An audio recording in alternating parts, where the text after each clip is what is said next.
we're adding, we're adding a garage with an upstairs. So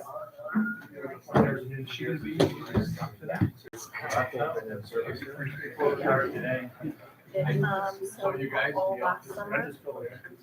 Yeah, no, I know that. Summer before it finished at the end of August, we get September. So last year we had a full summer.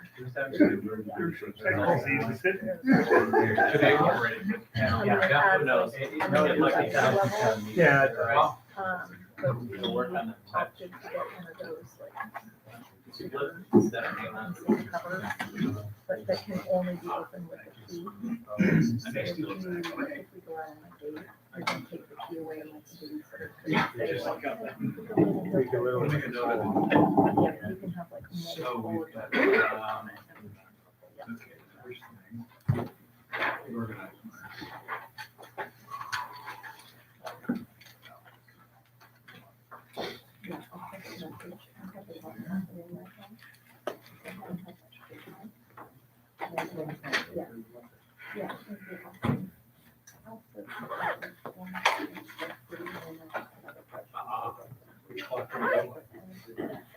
That one gets everybody quiet. Going up there and everybody. No, everybody looks at you going, what the heck? Sleep at the switch.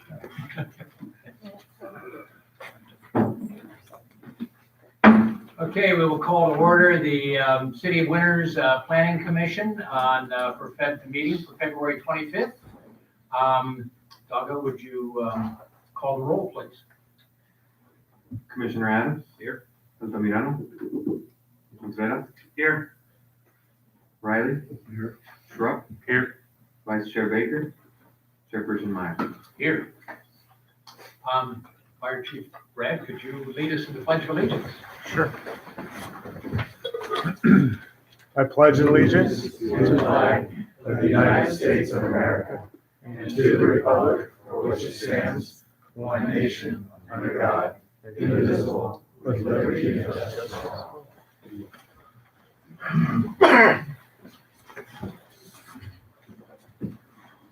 Okay, we will now have, we'll now wait for it. Commissioner Baker. Make her way to this.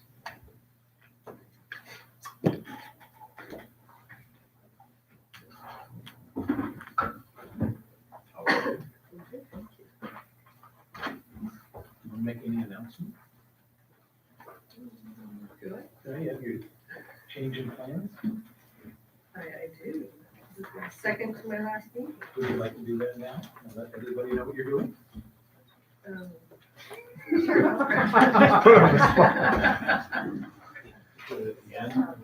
We'll wait till you finish first. Okay, then. Thank you. Yes. So for those of you who do not know in the audience and at the dais, I have submitted my resignation from the Planning Commission effective March 31.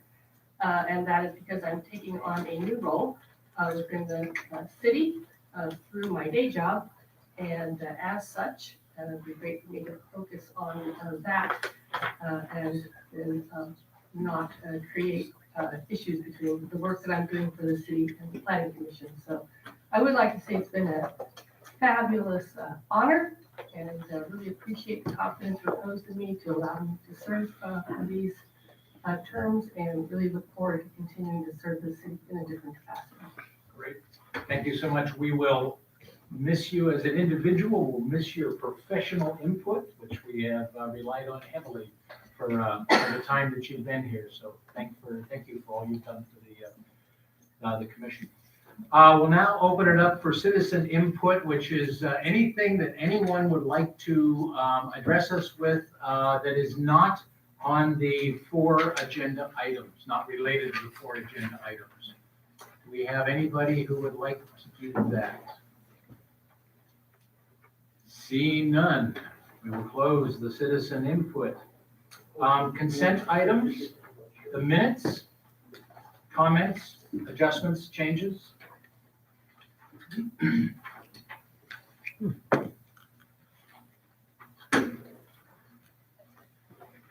move to approve. I'll second. We have a motion and a second. All in favor of approving the minutes from January 28th, say aye. Aye. All opposed? Those are approved. We now go on to the first item, consideration of the affordable housing plan for the Walnut 10 tentative subdivision map to subdivide 10 acres into 54 lots, et cetera, et cetera. I will recuse myself. And do we have enough people? We do, yes. Yep. Thank you. We'll come and get you when we're done. Sounds good. Don't forget. Steve Meyer. Good evening, Chairperson Meyer and Planning Commissioner. Staff brings before you tonight an affordable housing plan for the Walnut 10 subdivision, which has a tentative map of 54 lots. That creates an obligation under our inclusionary housing ordinance for 8 affordable units, 4 of which are targeted to very low income households, 2 of which are targeted to low income households, and 2 that are required to be made available to moderate income households. The 2 that would be targeted to moderate income households will be built out as part of the subdivision build out, but the 6 that are aggregate of the low and the very low, the developer is proposing payment of an in lieu fee that is very consistent with sort of how we've done since the number one, the crash of the real estate market in 2008, followed up by the dissolution of redevelopment agencies across the state.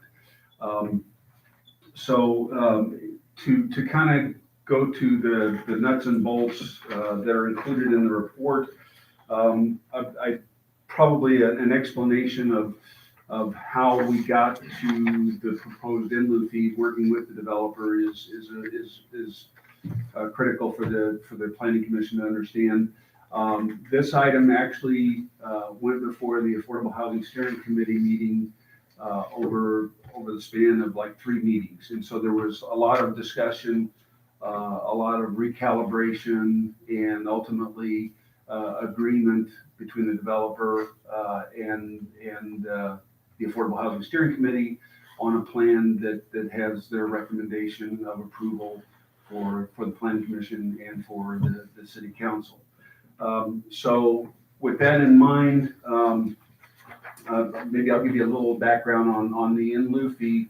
And what we did from the city side is we kind of have a subgroup within the Affordable Housing Steering Committee that really crunches the math to make sure that the city and the community's interests are represented and covered. And so with that in mind, we started with the in lieu fee that was ultimately approved for the Stones Throw Highlands development as kind of the baseline to start from.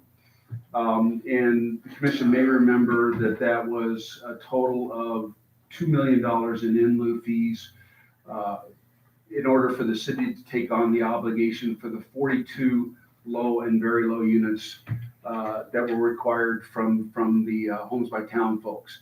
And that works out to be, and I'm just rounding numbers for ease of discussion, but say $47,500 per affordable unit that the city's taking responsibility for producing. So we took that number as a starting point, and then we factored in increases in a consumer price index over the 4 years that had elapsed since council approved the affordable housing plan for Stones Throw. And that got us to yet another number, roughly, I'm going to say 52,000.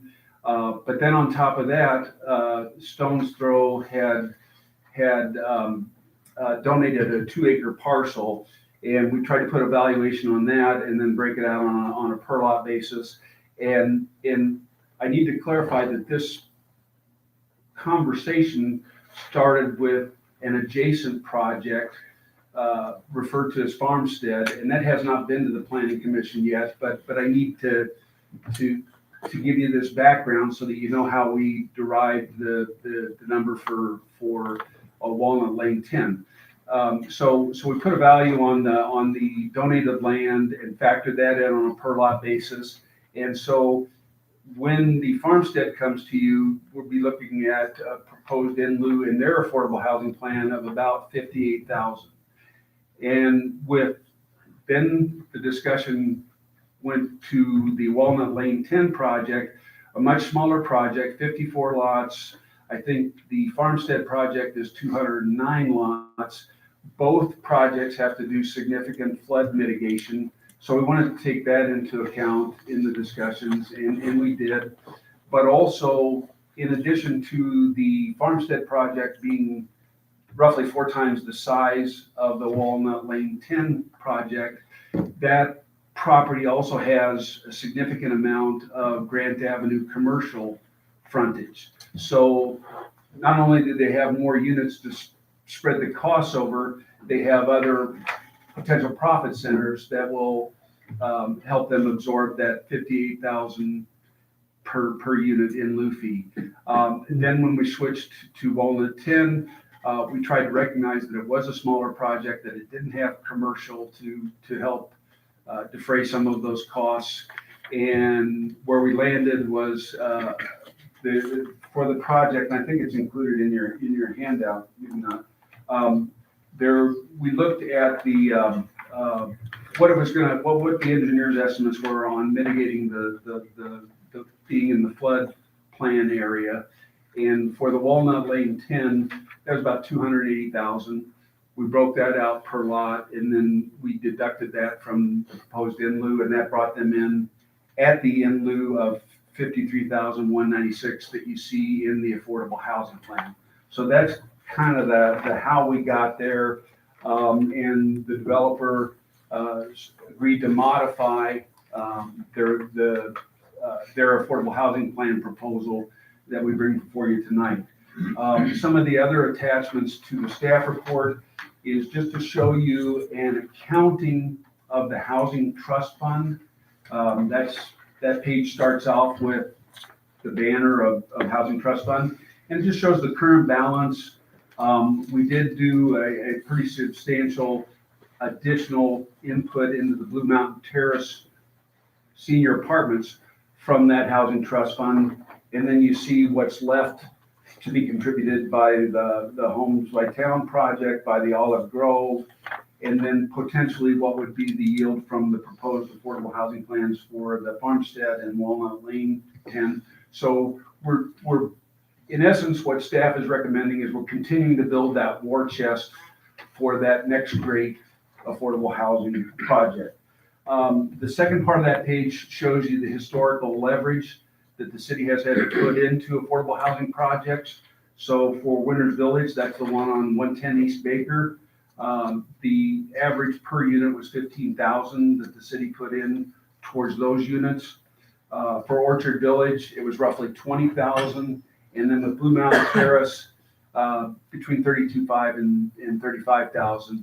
So when we're collecting, whether it's 47,500 from Stone's Throw or 58,000 from the Farmstead project or 53,000, we can be reasonably comfortable that we're gathering in enough in lieu fees, because we're also taking on that responsibility to make sure that those units get produced. You don't just take the money, we have to deliver. And so the last part of that page is just kind of a carryover of the production obligation. And the following page is kind of a scorecard on what we've done so far. So if you took all the projects that already have entitlements, that would be Winters Ranch and Heartland, Stone's Throw and Olive Grove. You can see that we were responsible for delivering 37 very low units and 26 low units. Blue Mountain Terrace is actually producing 47 and 15. So in essence, all the obligations that we've taken on through the affordable housing plans that have been approved by council are being satisfied by the Blue Mountain Terrace project, save for one unit. So that kind of knocks it out of the park as far as doing what we're saying we're going to do. So that's kind of the overview in a nutshell. We do also have in attendance Tim Denham, who is with Wood Rogers, and he's assisting the property owner, Jim Corbett, with the entitlement process and in the engineering and so forth. So staff is happy to answer any questions, and I'm sure Tim will jump in where needed if we have questions of Tim. So, to be clear, because I had to get clear myself on this, we are not looking at approving a 54 lot map. No. Or any planned development overlay or anything like that tonight. We are simply addressing the affordable housing aspect on a tentative project that has been brought to the city but has not yet gone through the process. That is correct. Okay, and maybe you could just, we do this ahead of time, so the city's just aware of. We try to work, as a city, we try to work with all landowners as it relates to potential uses of their property. So it's not out of the ordinary, and in fact, our housing element and our inclusionary housing ordinance specifically call out that the developer will present to the community development director an affordable housing plan that demonstrates how they propose to satisfy the city's inclusionary housing ordinance. So it's just a component, and as we would with any property owner, we try to create some sort of roadmap or certainty so that that's one of those boxes they can check out, and whether they proceed or how they proceed is up to them. But I know that as an example, the commissioners received a communication on the project and whether this was leapfrogging some of the other entitlement steps that we've taken. Yeah, staff is confident that it does not. Okay, thank you. So just to be clear, the receiving input on components of an affordable housing plan doesn't commit the city to the project. That's correct. Okay. Yeah, no, that some of the issues that were raised in that letter will certainly have to be addressed as this project continues through, but that was always going to be the case regardless. Commissioners, questions? Staff? Just for a little bit of clarification, you talked a little bit, I think you mentioned it, but can you expand upon why it is it's okay, or why we're finding it acceptable not to build all of the affordable housing units? I know there are mitigating factors, but can you just kind of expand? It was very much a collaborative, strategic decision that we made as a community. Number one, when the housing market crashed, the city staff worked very hard to keep the entitled projects entitled, but then the double whammy came with the dissolution of redevelopment, which was our main source of funding for affordable housing. And particularly as it relates, or specifically as it relates to affordable multifamily, those projects don't get done unless there's local funds in the deal. You've got to have a local leverage component that is a piece of all the different funding sources that you cobble together to ultimately bring the project to fruition. So absent that source of affordable housing funding, we went back to our inclusionary housing ordinance, our housing element. The language was always there, that all these alternatives could be considered, but it became more practical that we needed to look at those. And the other thing is, back prior to the market crash, and the last home ownership was affordable home ownership was the cottages at Carter Ranch, 30 units towards the end of Anderson, or at least Anderson exists now. And in that case, the city also still had down payment assistance monies. So flash forward, the state gives this jurisdiction and others the strongest possible advice that they need to eliminate their revolving loan funds. That was our source for doing down payment silent second type loans that would help the developer close the affordability gap. And so as an example, in the cottages, for a low income unit, the average silent second was maybe 50,000. For the very low units, the average silent second was closer to 75,000. So if we went to developers now and said, no, we want you to build it within the project, we would be making them do a heavier lift than has ever been done because we don't have those silent second funds to help them close that affordability gap. So it's a combination of a lot of things, Greg, that went into shifting that strategy to where we are today.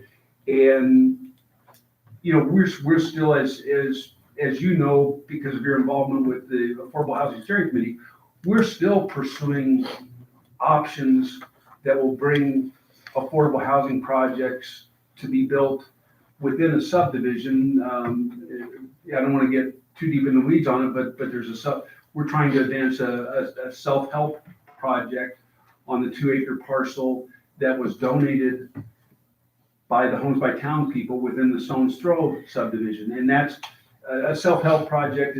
We had one that was about 60 units over in the southeast corner of the city called Poudre Creek Hamlet 2. And that project has held up beautifully through its life and is one of the best maintained neighborhoods in all of Winters. So it isn't that we've given up on the concept, but we have to be pragmatic because our first priority is to make sure that we produce affordable housing because that's really a need of this community. So, Yeah, go ahead. just to, in the purpose of clarification, as I understand it, the developers asked to build these on site when they find it financially infeasible to do that, and the households that without down payment assistance would be unlikely to qualify for a first mortgage. That's the point at That's a which more accurate description, that yes. the community looks at in lieu and other ways to meet that affordable obligation. Would that be correct? That would be correct. And am I right, you, both Greg and you are on the Affordable Housing? Lisa sits on the Affordable Housing Steering Committee as technical advisor to the city. But yes, they are both, I don't think they ever miss meetings. So you know of what you speak. And I would say that, yes, they did come in with a much different price tag.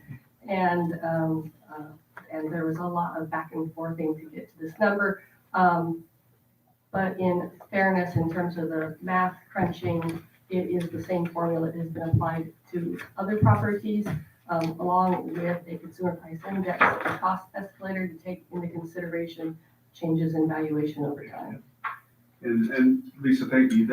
I think that's an important element that I neglected to bring up is if you look at the affordable housing plan, it does have escalator clauses built right into it, which is actually very thoughtful because that protects the city. Because 10 years from now, if they haven't started to advance their project, that in lieu fee, absent an escalator, might not be as valid as it is today. So I commend the developer for agreeing to put that escalator in the affordable housing plan.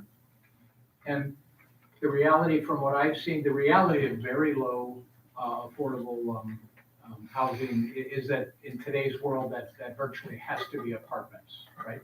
I mean, it's just financially, or, yeah.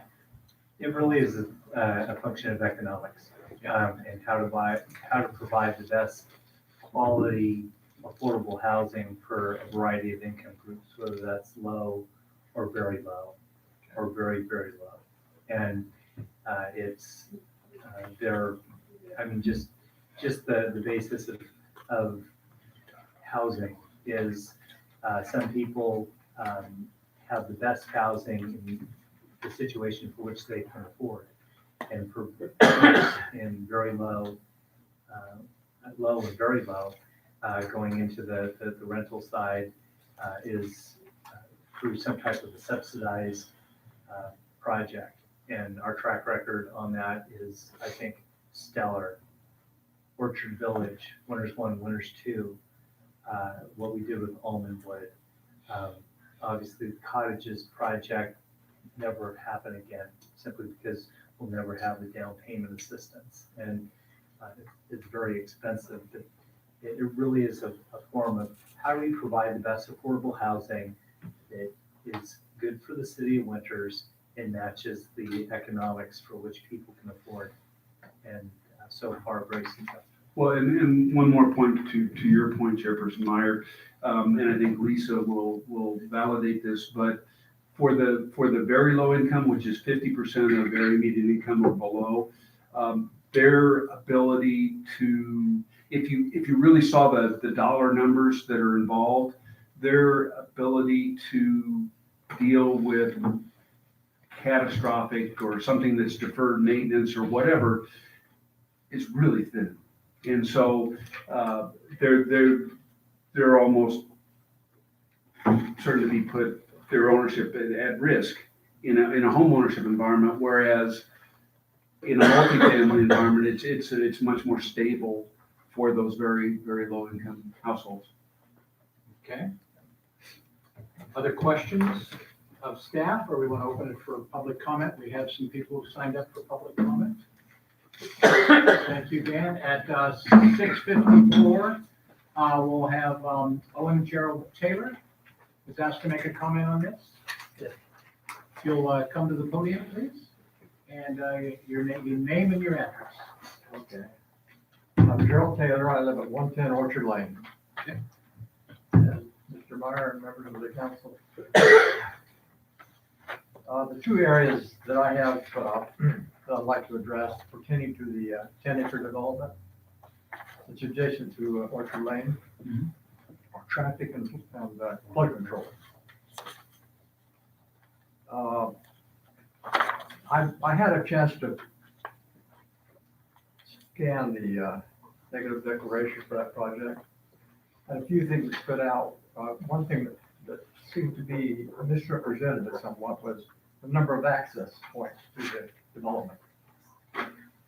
And as near as I can tell, rather than 3 or 4, there's one access to that project until the new 250 acres comes to fruition, which is on the city property. And that choke point is Walnut, right near Grand Avenue.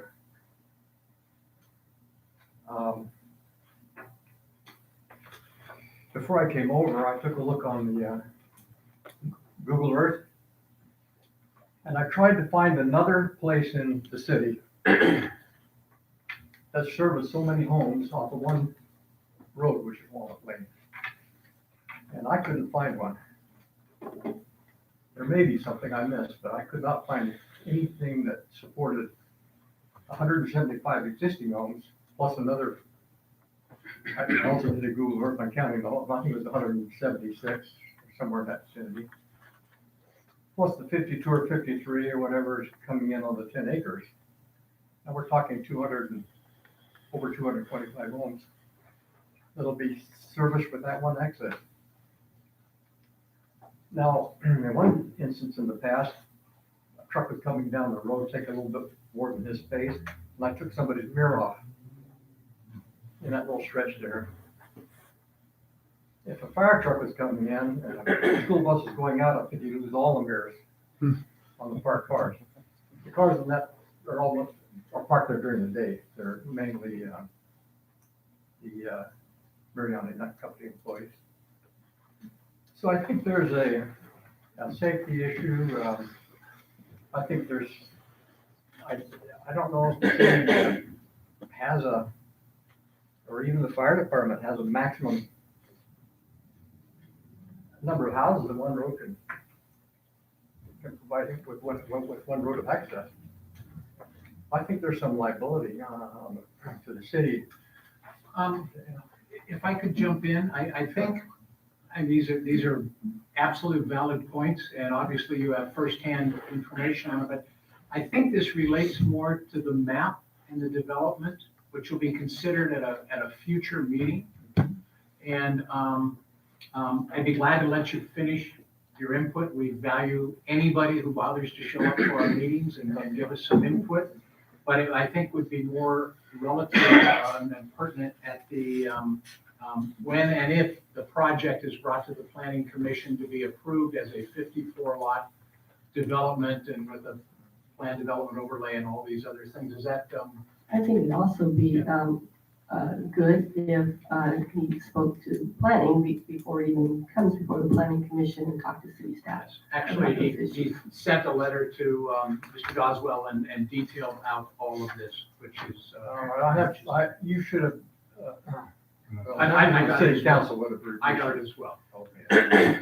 Yeah. All right, well, I'm not sure, I'm not familiar with the protocol, but. I know, and that's, yeah, we appreciate that, and it, I think there are other members of that community that are here, and I'm not sure if they plan to address it as well. The other has to do with flood control, and I want to let you are aware that that has been an issue in the past. There's been damage to homes in the past, and the engineering report clearly states that that project will not be able to remediate the flooding. There won't be finances to do that, and obviously there's not finances to put another road in as a standalone project. So that's, and that, if I understand that right, that'll be part of our March 24th, it's scheduled for March 24th. March 24th meeting, that will be discussed? Well, the mitigated neg deck, which is what he's referring to. Yes. Will be one of the key Will be, items at that meeting. Yeah. And all the property owners within 300 feet, if we do move forward on the 24th, 10 days prior to the meeting, they'll get a direct notice. On mitigated neg, only the property owners that directly abutted it got notice. There's a difference in the law. But, so he'll get a notice of the actual hearing date prior to that date occurring. okay. Yes. So just to make it clear, I think there are a number of people here to address the issue of the overall development. But all we're talking about tonight is the affordable housing plan for a development that hasn't even come forward yet, hasn't been put forward to the planning commission. So we're really not talking about the entire project at this point. And if I could be clear, one of the reasons that the affordable housing plan gets considered before there's actually a project is because this might be a price point at which a developer says, no, I don't want to move forward. And so this is sort of the first litmus test. If you're coming, this is going to be part of it. You're going to do affordable housing, or you're going to have an affordable housing plan, and the developer does not wish to go there, then that development's not moving forward. So this is very early in the process and not part of the project approvals. And if there was confusion on that, I'm right there with you, because it took me talking to staff to get a clear picture of exactly what was on the agenda tonight and what we were dealing with here. So if you'd like to add some more, and then we would look forward to having you back at other meetings. Well, I appreciate the time that you allowed me. And I guess I'll leave with just one concern that's been raised by myself and others, that we are allowed enough time to study this out. It's a rather complex document. I counted 181 pages of stuff, detail. And there's a pretty strong feeling, and I can't speak for everyone, but some of the people I talked to, and myself, is that we don't want to be rushed until we have time to really analyze it, and plenty of adequate time to address all the issues. Thank you. The concerns in your letter you sent in were forwarded by staff to the people who prepare the document to look through that. So, and any other concerns you have, what would be great is if you could get it to staff, to Dave Doswell, and it can be responded to and double checked and make sure. I mean, it is 100 and I thought it was 191, but it's almost a 200-page document. I would be amazed if there isn't an error in a 200-page document somewhere. It is created by people. So if that's found, please get that to staff, and they can address it, and then it can make for a more productive meeting when it actually comes before a public meeting. Yep. And I don't want to presuppose the outcome next meeting, but it's the first hearing on March 24th. In the end, the planning commission is well within their rights to say, the people need more time, let's continue this to the April meeting. Okay. So we just have to start the process, and March 24th is the first meeting. Okay. Thank you, Mr. Taylor. We have Whitney Vickery, who would like to speak.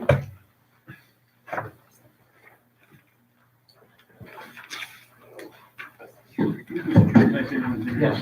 Just, the point of clarifying what's within scope and out of scope was not intended to say, don't come up and say something. Yeah. And by all means, yes, this is the opportunity, and I can't, I think I can speak for everybody. Yes. We're super happy to see this many people in our meetings. You know, so by all means, don't let it affect you guys coming up, just come up with the understanding that it is out of scope, and so there might not be a lot of back and forth. And definitely won't be decisions made tonight on that stuff. We have repeatedly talked about holding meetings with an empty room, which is a really scary thing, because it's, things are much better when we get input. So, Whitney. Hi. My name is Whitney Vickery. I live at 115 Orchard Lane. As most of you, I've received my letter regarding this 10-unit development. I understand that this is only regarding the affordable housing portion of that. And kind of what I had pointed on there is obviously if this doesn't end up being a 54 lot development, and now some of this is clarifying this for me, what is that going to look like if it ends up being less from the developer's standpoint? Obviously, that's going to change the number of affordable units and those in lieu fees that's going to go into. If I could, we don't set an in lieu fee for the project. The affordable housing plan proposes an in lieu fee for each affordable unit that the city is taking responsibility for. So at the 54 lot tentative map, that creates 6 units that would typically be satisfied through an in lieu fee. If the lot count changed, we would revise the affordable housing plan, but not necessarily the in lieu per unit, which is what planning commission is considering tonight. So we would simply just adjust based on the agreed upon in lieu fee, but the in lieu fee is not an overall thing for the project. I calculated it out just so you could see what it would add to the war chest, but it is a per unit thing. Okay, thank you, Dan. Thank you. So a lot of that, I'm happy to hear it, is just kind of an overall first step for this project. And as I mentioned, we have quite a few other points that we will touch on and be happy to share with you on March 24th. Okay. And just one thing, the only reason why I would try not to take too much, because there's no consultant here. So the person who's prepared the document isn't even in attendance to listen to these comments firsthand. You know, but Doug would have to do verbatim minutes, which we get to, Which we don't do. we try not to. Okay, thank you. Jack Vickery. We have a lot of Vickeries here. Did you put it? She did? We like you. No, it's serious. I'm sorry. Thank you guys for letting me come up and speak before you. And Mr. Goswell and Mr. McGuire, thank you guys very much for answering our questions and clarifying. You've already probably answered half of my questions. And also, just for the public record, I would like to congratulate Dan on the countdown to his retirement. So are you gonna be here for the March 24th meeting or? Good placement. Because I think you should. I hope I'm on the record or off the record? Physically, he'll be here. I hope that you can educate your predecessor in the goings on of this project, because you've been quite knowledgeable. And Ms. Vigor, sorry to see you leave also. You've really an asset to the commission. My question then, Mr. Goswell, maybe you know this, is the fee is calculated, when is that due then? Is that? It's in the report. It's half is due with the final map recording, and the other half is on a per building permit fee. So as each house is pulled for building permit, they'll pay a fee. Oh, okay. And that can get adjusted again because we don't know when they're gonna actually start building. Okay. Or if, yeah. Yeah, that was one of my concerns, is if this was gonna get paid right away, and then it kind of gave some kind of inclination.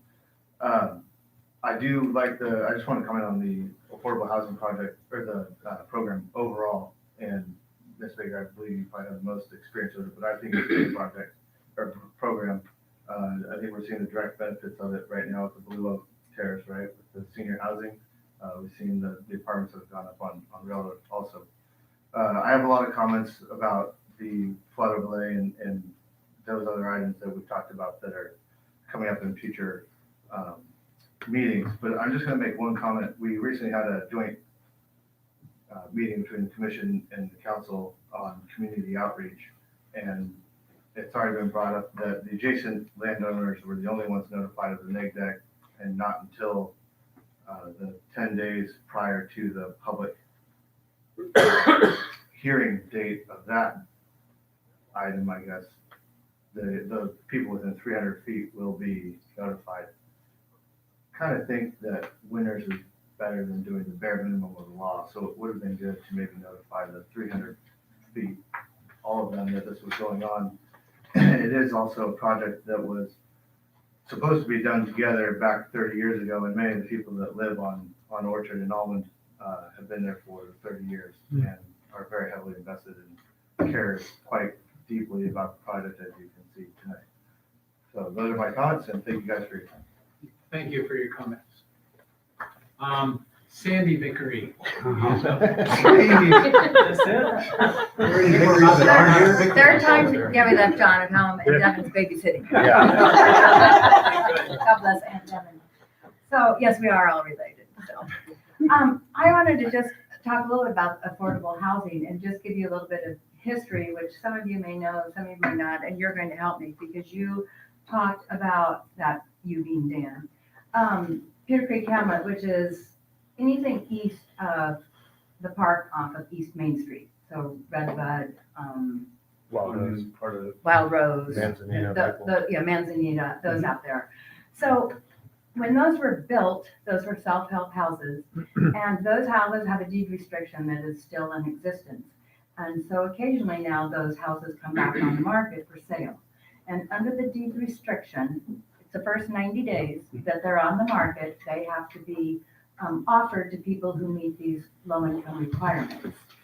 One of the challenges of that, and this has been this way for a number of years, is that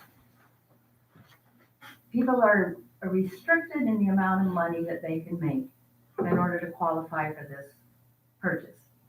But there is a disparity of what you can make and what you need to make in order to get that loan.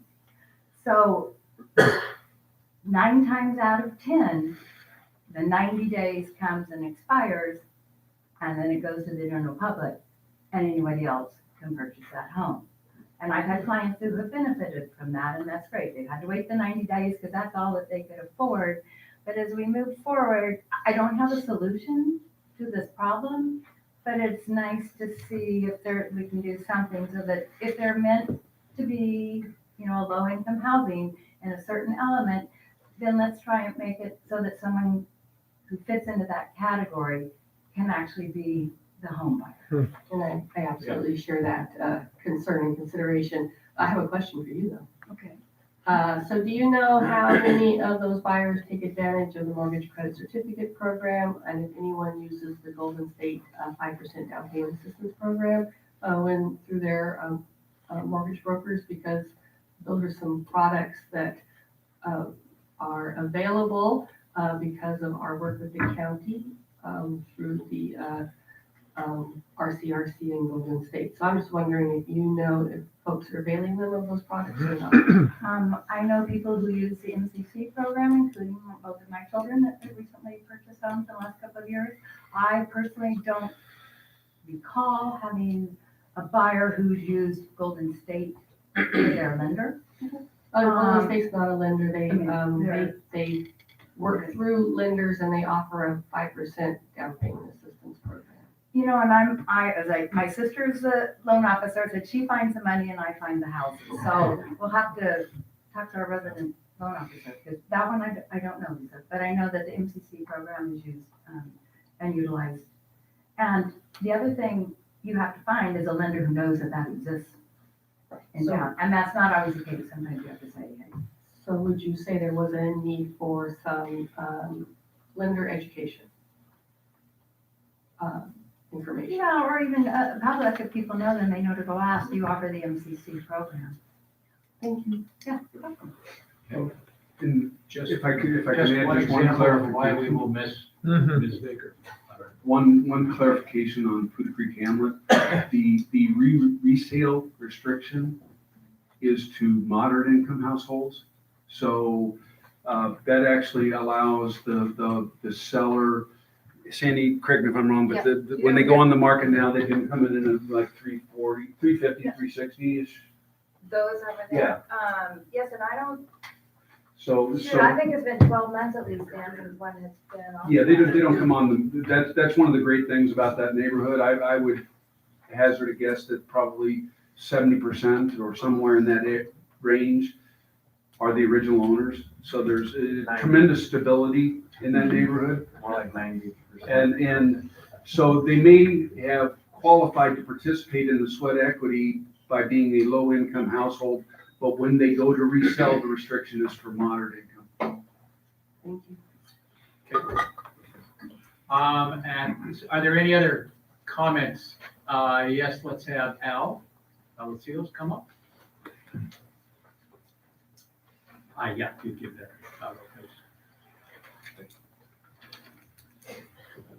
Good evening, Planning Commissioners. I'm here to sort of just, Your address for. 210 Main Street. Thank you. I'm here just to address the affordable housing issue and mostly the inclusionary housing ordinance that we try to meet. And first, I need to thank Dan for spending several hours with me over the past few days, kind of explaining how this project came to be and how it works. I did serve on this affordable housing steering committee, and I thank those of you who serve on that for doing the work you do. But I was on one of the founding members of the committee, serving with Jack Graff, Carolina Rodriguez, and Estico Lobos. And we developed the inclusionary housing strategy to try to keep winters feeling like winter. Because if you look around the way winter works, we have all different kinds of incomes kind of living shoulder to shoulder next to each other. And we believe then, and I still believe today, that's one of the things that makes winters the great place that we like to live in. Because there's no neighborhoods that are, the expensive neighborhood or the poor people's neighborhood. And so I understand the constraints of having money to be able to do the type of housing at Poudre Creek Hamlet or any of those where people can purchase their houses. And it's a very pragmatic view, but I would ask our city leaders, and you being some of them, to don't forget the visionary part. We have to have some vision in terms of how we build out our city in the future, because it's coming, we all know it. And we have to find some ways to be able to still make our neighborhoods feel like the old part of Winter. And then, so please keep that in mind, and that's what I want to speak to. And then, I guess, based on what Sandy just said about those houses at Poudre Creek Hamlet going out of affordability, I guess what you said is they go to moderate income. They do go to moderate, but on those, the affordability covenant is embedded in the supplemental CC&Rs. So even if you buy it as a market rate unit, you're still subject to the language of that supplemental CC&R. So the subsequent buyer, when he goes to sell, he or she has to go through the same drill of, for a 90-day period, once you've notified the city of your intent to put it on the market, it's offered only to moderate income households at a price that moderate income households can afford. Does that covenant on the deed, does that time out at any point in year? And the way that was constructed, no. The way Planning Commission and City Council modified a few years back, it goes away after 10 years completely on the moderate income restrictions. So when we're doing moderates as part of, let's say, Stone's Throw, if that homeowner retains homeownership for a 10-year period, the promissory note goes away. Obviously, then the deed of trust goes away, as does the affordability covenant. So that's the way we implement moderate income homeownership subsequent to Poudre Creek Hamlet. Thank you, Dan. So I guess that kind of beat that one to death. And then I guess, Lisa, as I understand, you'll be serving the city, sort of, kind of, not replacing Dan, but doing some of his duties. I am kind of, sort of, but a pale imitation of the new Dan. That's not And what I John wasn't said. going there. I'm just kind of going back to what Sandy was saying about educating lenders, perhaps, your duties, you could help educate the public to know about some of these programs, because often what happens, people don't know about them. So, thank you. Thank you for listening to me tonight.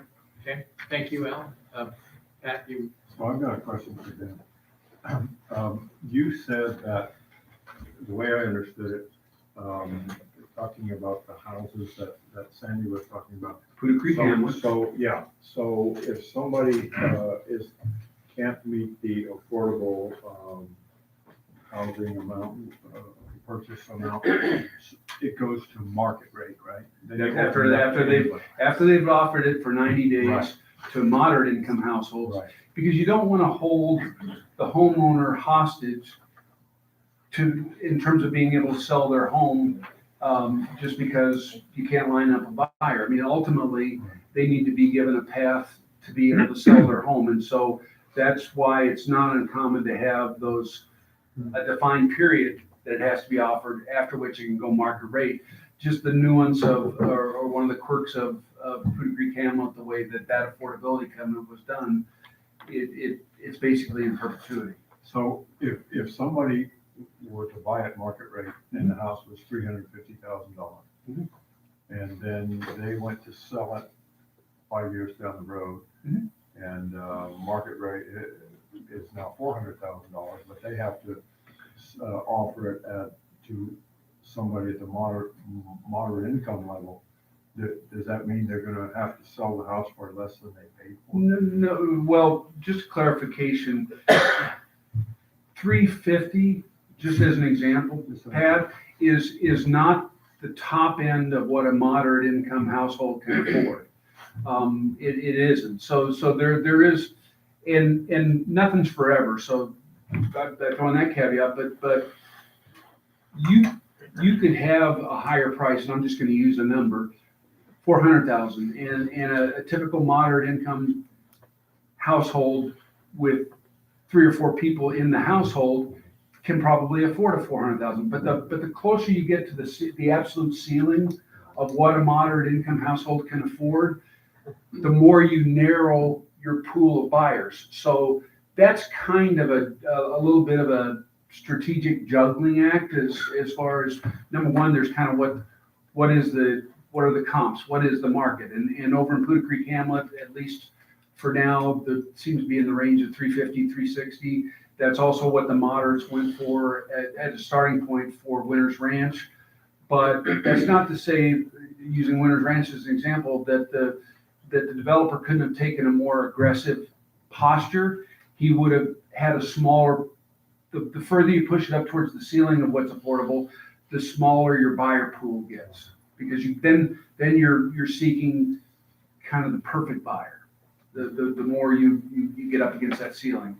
So I don't know if that answers your question, but in a lot of the affordability covenants that get executed now, there's language right in the covenant that says, hey, there's no guarantee of price appreciation. But this was one of the first affordable homeownership, well, it was the first affordable homeownership project that I'm aware of in Winters. And you wouldn't do an affordability covenant today like they did back in that day. thank you, Dan. One comment, and Kate will get to you, one comment to Al's point of diversity in the housing. I think that's a very important point, and I think that the current definition of the R1 zoning, which a number of states and a number of major metropolitan cities have visited, is creating that non-diverse neighborhoods. And it's something I'm going to recommend to staff, recommend to the city, and that it be visited, and we have a housing element of the general plan coming up, and that's a perfect time to revisit that R1 zoning definition, the density definition, whether something can be 3 stories or 2 stories, and all those kinds of things, and that can make a huge difference in the housing that goes forward. When is that? Pardon me? When is that coming up? That must be completed by April of June 30th of 2021. We'll probably kick into it sometime during the summer. It'll start. It'll be a process. Yeah. Al, can we move? Yes. Just to add to what you just said, the city of Milwaukee has eliminated that designation. Yes, they have. Yeah. Kate Laddish, would like to comment?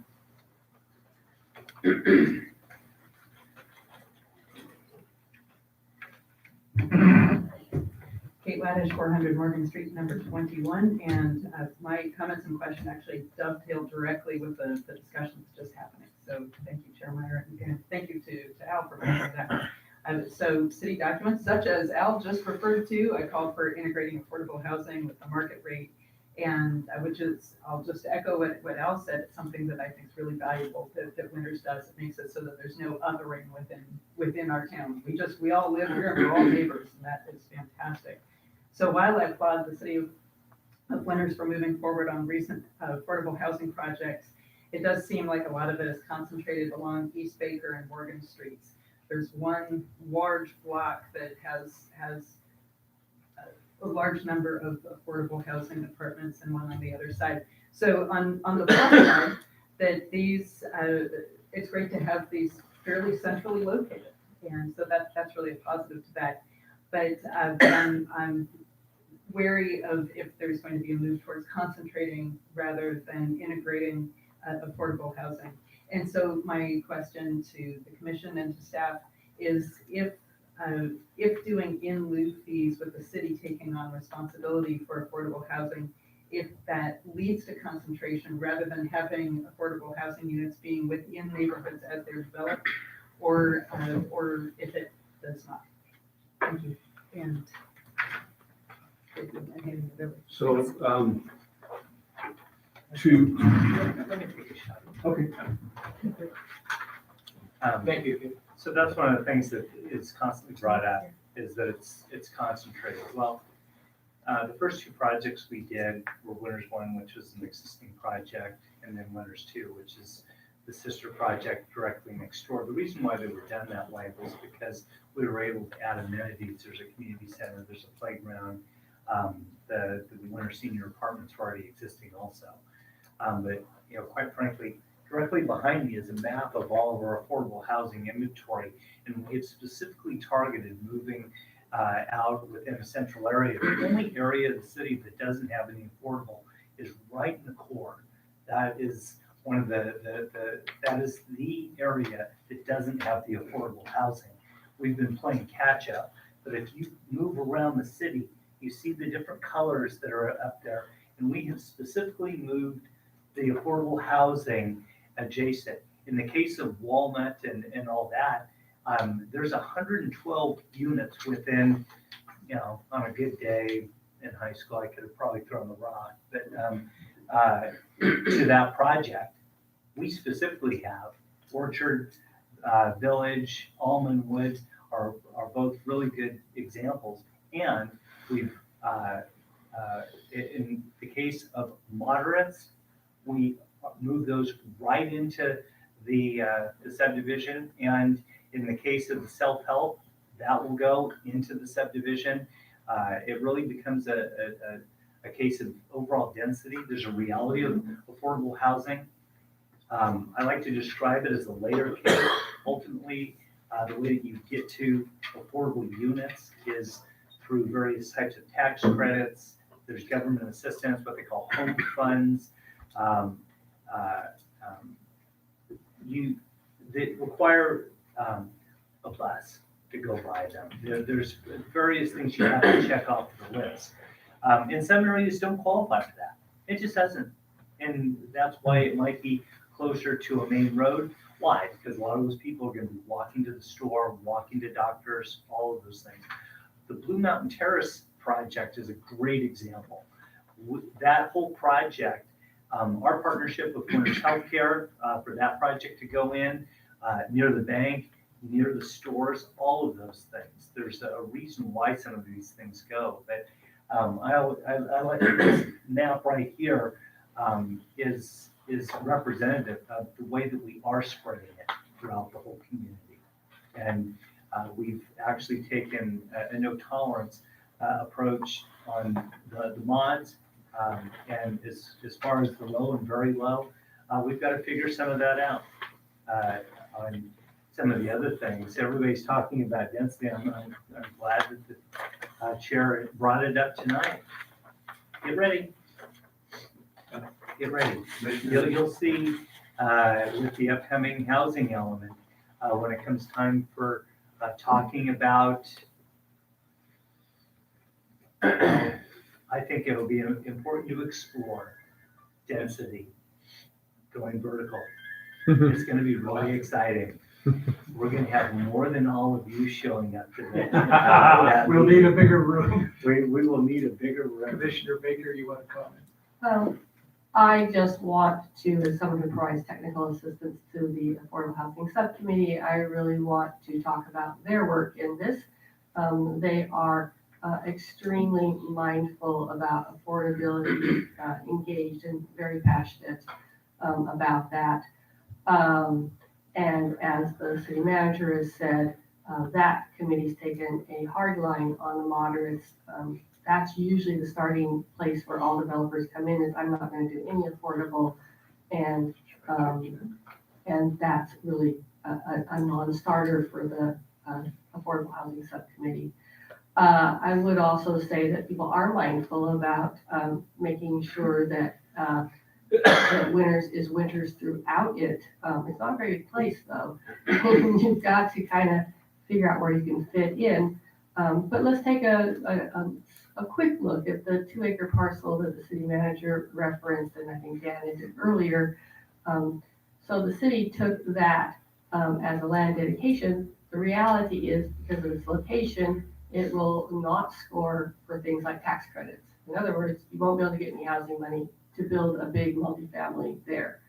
That did not keep the city from thinking about how to get to deeper affordability in that development, which is why they are looking at self-help home ownership alternatives, so that we could actually drive home ownership to a lower level of affordability band and make sure that we're covering the city appropriately, so that we are all in this together. So I just really want to laud the work of the subcommittee. I've worked with them for a very long time now, and they have never wavered in their passion about those twin issues.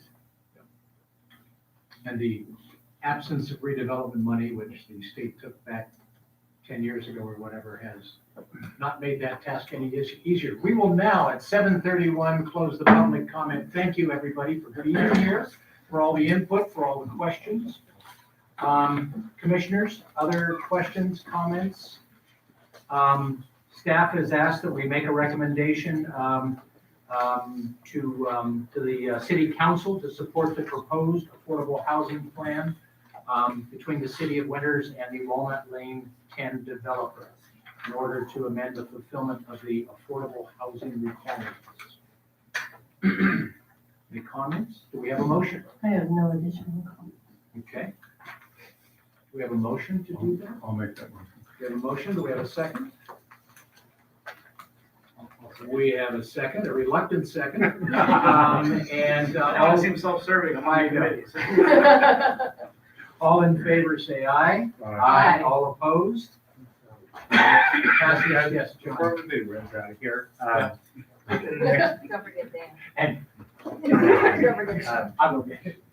within the next 2 weeks, we'll have a neighborhood meeting to walk everybody through the environmental document.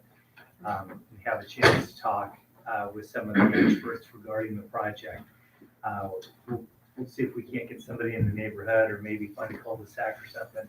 Everybody can bring a soccer chair, and maybe we can walk through the project. So heads up in your mailbox.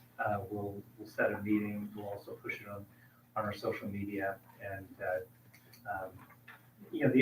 I can tell you, if you think some things are really dry, reading a 200-page mitigated negative deck on things will ruin your night. But, I agree. It's ruined my month. It's ruined my week. There's a way to walk through the project, and there are a lot of questions that people have, and we'll be able to allow people to have more questions and input to get clarification on various things. Are we gonna notify it was suggested we maybe notify a little broader area? Is that I don't doable? know, we'll hit the home. Okay. We'll hit the home and figure out. Yes, I'll we have- go hit the home. Sorry. Yeah. If you're gonna hold a neighborhood meeting on the project and the environmental report, shouldn't we extend our public comment period? Because that closes either the 29th or the 2nd, depending upon what you look at. And we're supposed to be commenting on that. We likely will continue. And I'm sorry, We likely will extend it, But we'll, but we don't, Let's I've look talked to into the that. consultant first. And I apologize, I'm Christina Jabowski Bay and I live at the end of Walnut. I have the dubious distinction of owning with my husband and living in the 5 acres that is bordered by the Hostetler property, Walnut 10, and the 4.3 acres that are in the city, but I'm in the county. So I am ground zero for Yes, you every single thing you talk about. Keep Winters, development, and everything. And it's nice to We meet will all look of you forward to seeing officially. you at many meetings. And I will most likely volunteer my house for your meeting. Great. Thank you. Thank you for your input. Okay, we have passed that, and we are now going to move on. I have to go back to the agenda. The garage, the fabulous garage. Item B. The item before you tonight has to do with a large addition to an existing single-family home at 202 Russell Street. It was scheduled for your last agenda, and after some discussion with the applicant about some concerns, they requested to be held over to tonight's meeting. The site is on the corner of Second and Russell. The house has a lot of historical significance. Included in your report is that the house itself was built by one of the founding members of the city, built in 1878. It was added on to in 1950, and the bedroom that was added on was remodeled in 2012. You have a copy of the Cultural Resources Survey, which talks about the house and its historic significance. I think if you look at the house from the Russell side, you see that the really historical element of the house is that front portion that faces Russell. That's where the Gothic and the Italianate reference comes from. If you look behind the house, where the balance of the house exists, you can see it's more traditional looking and not really as ornate, I guess would be the way I describe the front portion. The city manager brought to my attention, which I did not know, and this got continued, was that there is an ordinance that created a historic preservation commission in '83, and then those duties were passed on to the planning commission, and the commission was dissolved. If you read that ordinance, it talks about the role of the historic preservation commission / planning commission is in this process, and it's going to be subjective as to how you read it, but I don't see anything in the ordinance that precludes somebody from adding on to a historic house that's in our cultural resources survey. This is not on the National Register of Historic Places, nor is it part of our historic downtown district. It is. There are processes that you can go through in order to get this house placed on the register, but the applicant is not initiating that, in the city at this point isn't initiating doing such a thing.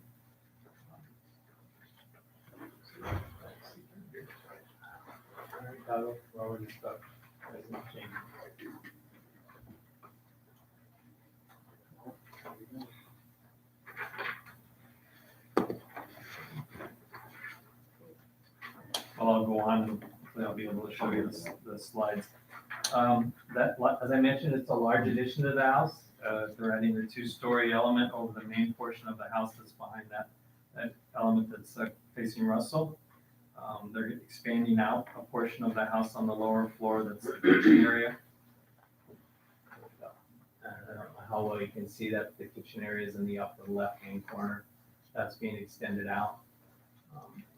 If you go wrong direction, this is the second floor, and part of the second floor addition is building a two-car garage, which will have living space above it. It's gonna be like a master suite.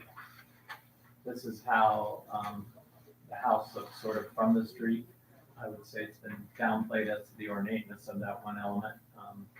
But you can see that the addition to the right is going to be essentially mimicking the front portion of the property. So you'll have the same sort of design elements, facade treatments, everything that you see on that nice portion of the front of the house will be carried forward onto the addition. Here's the left and right elevation. So if you look at the left portion of the left elevation, that's the kitchen expansion. And you can see that gabled area is being treated the same way as the, again, portion that I described as the more ornate portion on the front of the house. The dormers and stuff are all being designed to be compatible with that shape that's being used elsewhere on the house. And, sorry, I skipped one here. You had people jumping up behind you. Yeah, keep going. Well, there we go. So this is a rendering, a partial rendering of the addition where the two-car garage with the living space above it is located. A couple other things that I discussed in the staff report is there is a need for parking. And because they're doing a significant remodel, our ordinance kicks in and says you have to provide parking. They're providing 2 covered parking spaces, which is more than actually the ordinance requires. So they're meeting that. There currently is only 1 tree to the left of the driveway as you're looking at from Russell Street. It looks to me to be a Chinese pistache that will be removed as part of this project. And applicants have indicated they plan on planting other trees elsewhere on the property once the construction work is complete. In it, attached to your staff report are conditions of approval, and pretty much don't have any other things to add. If there are any questions you have of me or the applicants who are here tonight, hopefully we can answer. Okay. Questions by commissioners?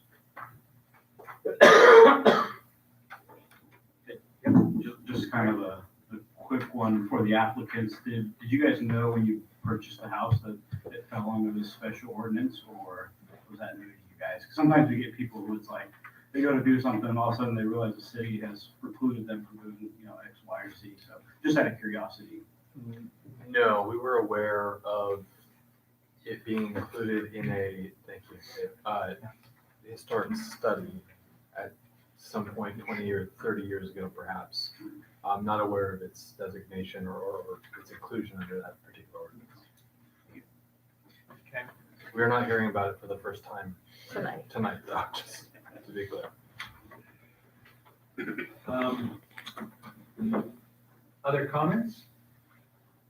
Questions of the applicants? Wait till after we close the public hearing. Okay. We'll now open a public hearing on 741 on this application. Do we have anyone who would like to speak to this? Seeing none. 741, we close the public hearing. There's no affordable housing with this. No. So, You're gonna have to make room for one more though typically, when we're all done. one doesn't, and I appreciate the not touching the original, but typically when you have a property that's historic, you don't make alterations that are visible from the street. This would seem to be different than the general way in which historic properties are handled. And will represent sort of a significant massing on the street, which is not necessarily consistent with its time period. Am I correct in that? So, well, my understanding, I never did talk to anybody directly from the state. Unless it's designated as a historic structure, which this is not, there isn't anything that precludes us from allowing it to be remodeled or added onto or The statute actually says it is on the historic register or could be. Yeah, and that's not something that's a certainty. That study that we're referring to was done in 1983. I don't know the validity of that study today, if it were to be revisited. My experience is if the house has been altered, and granted the bedroom is towards the rear, that in itself may have disqualified it. It would have to be altered beyond its time period. So that's usually, I do historic preservation work for environmental review for all the, for lots of different properties and work with the state office housing. Right. Just so you know, that's part of my day job. So typically it would have to be modified so that it was no longer representative of its style or time period. That does not appear to be the current case with it, so I am curious about how we would meet that or if it's germane in this instance. Again, I don't know as to how that's germane, but if you do know something I don't, then I obviously defer to you, but, you know. Well, there's not public money in this. If there were public money, it would absolutely be germane. So I'm less clear on what the rule is when it's privately financed. Yeah, I don't know, but there's 109 structures listed in that study. I would almost bet with certainty many of them have been altered since that study was done without going through any process whatsoever other than design review or administrative review. So I'm not saying we should keep making a mistake. We've made one, but I would think somebody that preceded me would have had enough knowledge of the law that they would have looked into it before letting someone else alter a house.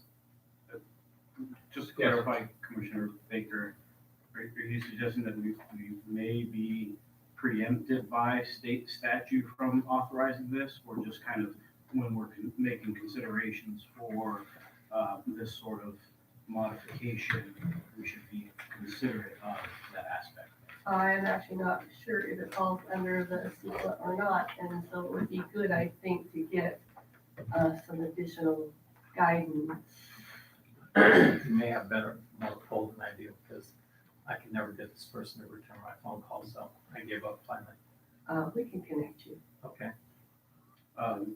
Another clarifying question, if it does fall under CEQA, what's the effect of that after, say, we were to approve?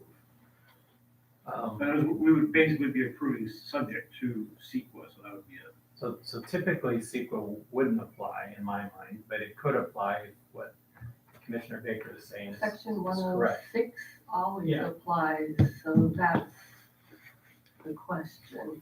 There are exemptions for affordable housing, but this is not affordable, so I'm. CEQA normally doesn't apply to an addition to a house Right.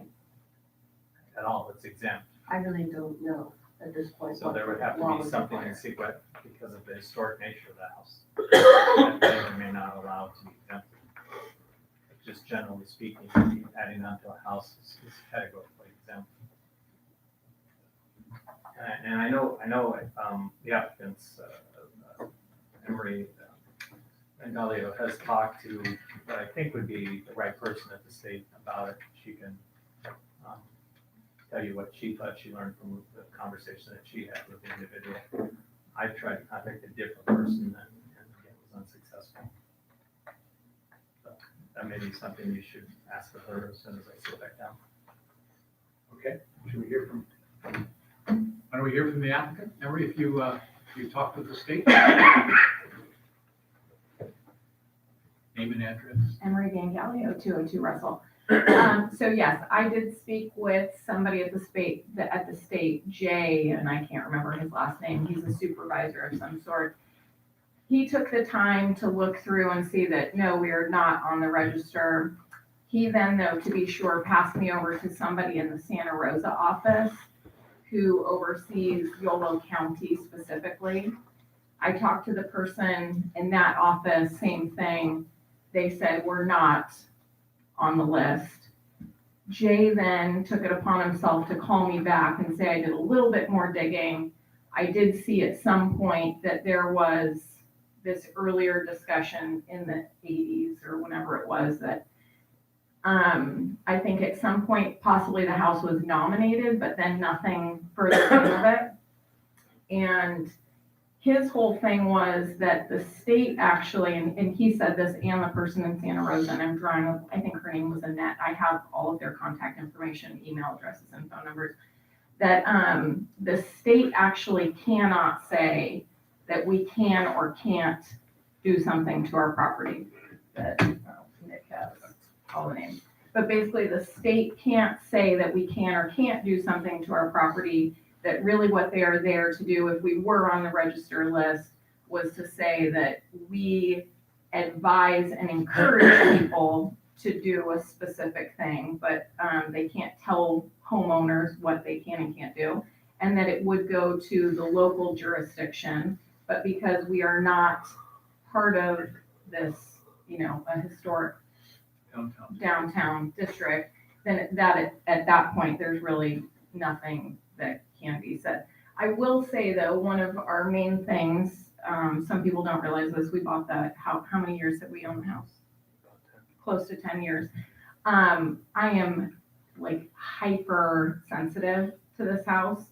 And anytime we've done anything, I call the Youngs who used to own the house and check in with them first, like, hey, we're taking down this tree.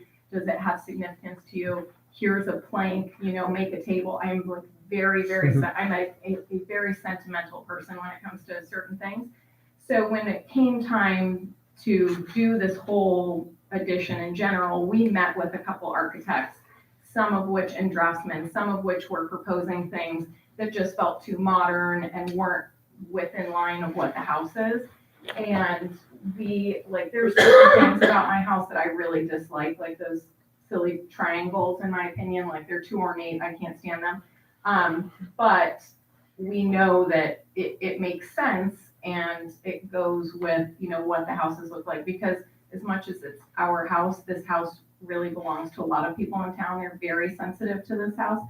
And the Youngs really, I still consider it their house, even though we pay the mortgage on it, because they live in it much longer. So I really feel as though the stuff that we're presenting, or the design that we're presenting, is really trying to stay in fashion with what, it looks like right now. Okay. Any questions? Comments? Okay. If I do not have any knowledge of any of those laws or anything. As I went through it and the design, I felt that obviously there was tremendous effort to make it look appropriate for the period that the house was created in. Thank you. You're welcome. Thank you. Commissioners, yeah? I don't know about my fellow commissioners, but I feel comfortable moving forward. We want to keep the discussion going, but whenever we're ready. Okay. You're ready to make a motion. Commissioner Baker? You comfortable? I'm probably gonna either abstain or vote no, but that's just me. I don't think that should keep everyone else from voting yes. So, with no other questions at this time, do we have a motion? One other thing, I do appreciate the fact that there are only 8 conditions. It's nice to see one. And before you do get a motion and vote, I do want to say I really appreciate the care taken in being faithful to the period. I did see a lot of effort went into that. So that's not the basis for how I will vote. Okay.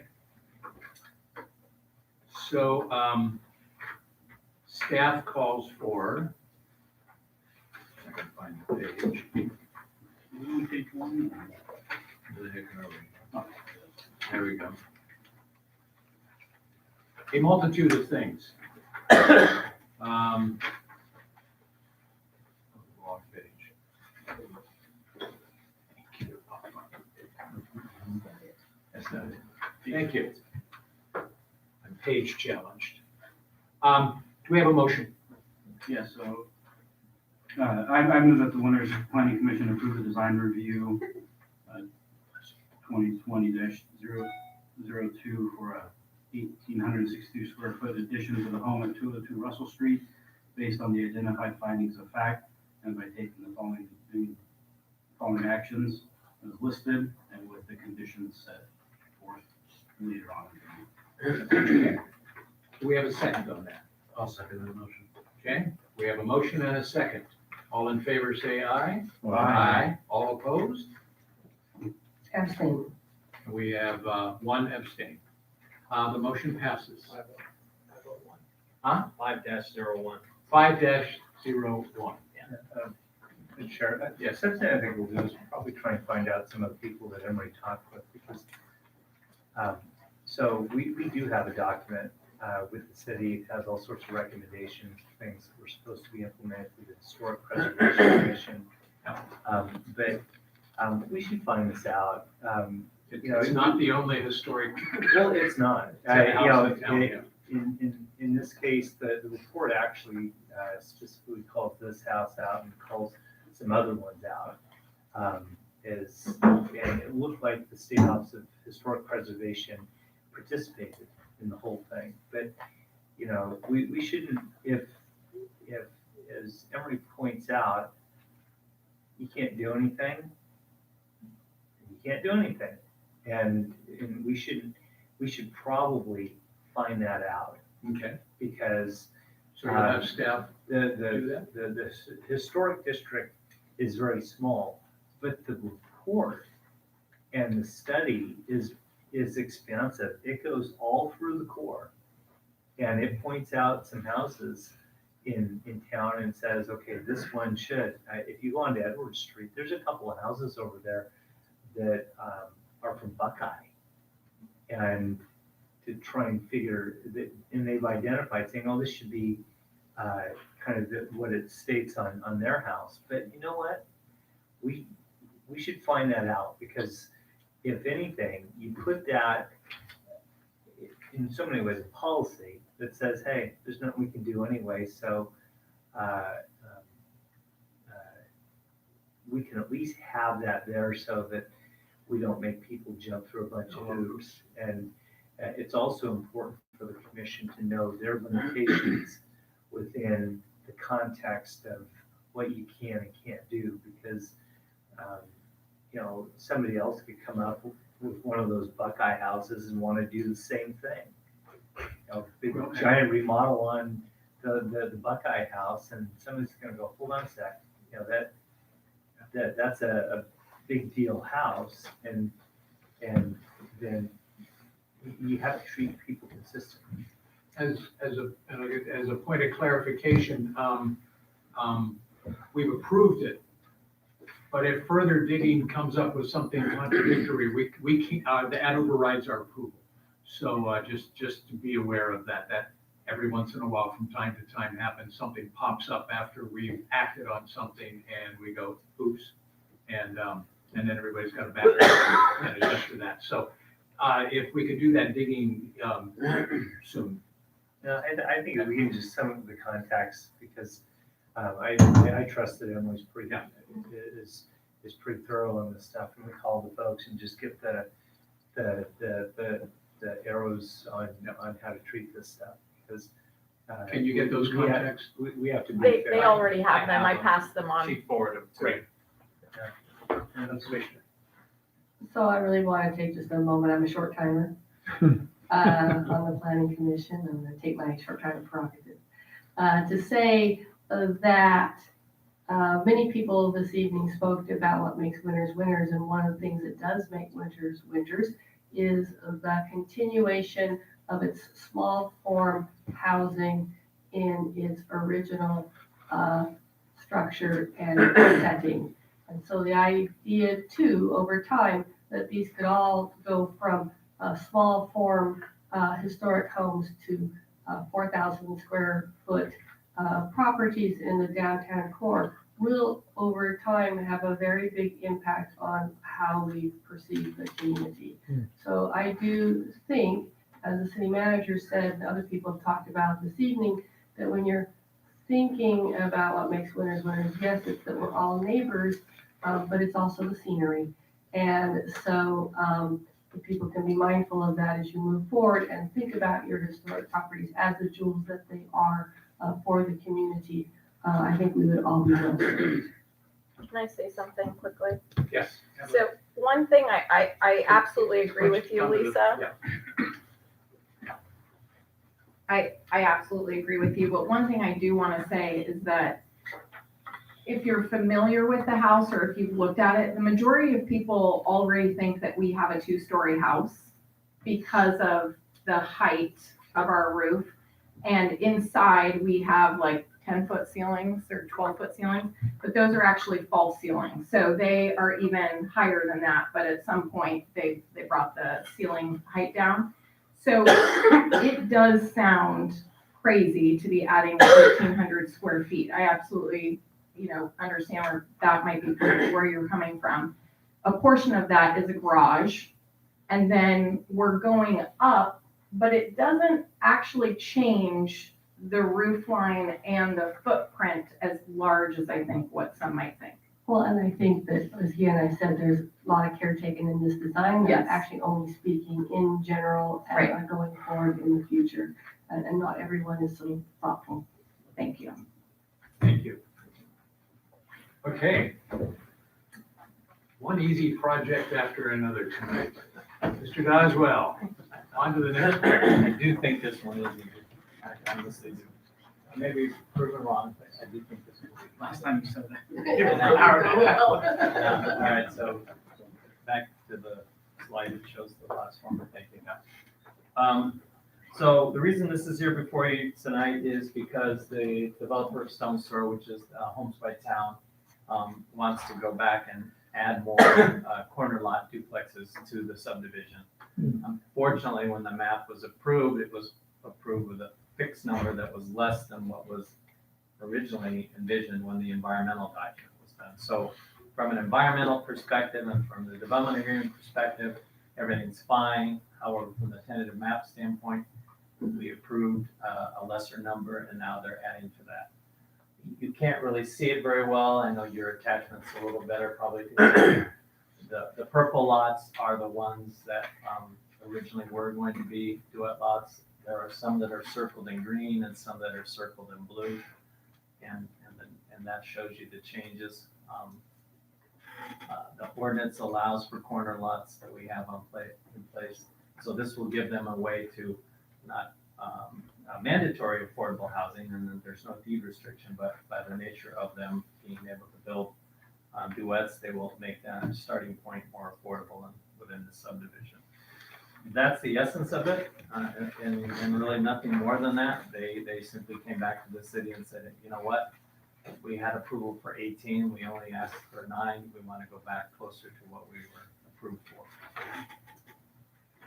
Okay, questions, commissioners, or staff? I have some questions of the applicant. If somebody wants to come up.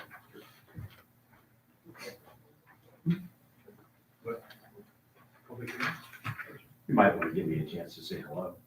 Oh, I was being corrected by the That's a guy, you know, departing commissioner. I can't read lips, Okay. so I got it. Anyway, Jeff Penstein, Homes by Town. Pleased to be here this evening. Read David's staff report and support the recommendation, so I'm happy to answer any questions. Have some of the approved ones been built already?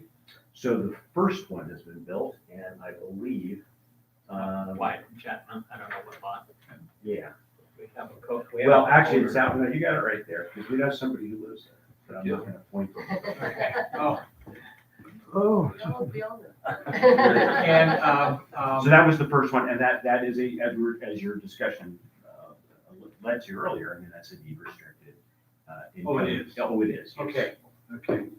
I was curious what it's sold, I mean, are they selling for less than the freestanding homes? So they are, and they're based upon that metric that Dan described. Okay, so aptly that's a earlier. restricted one? Correct. Okay.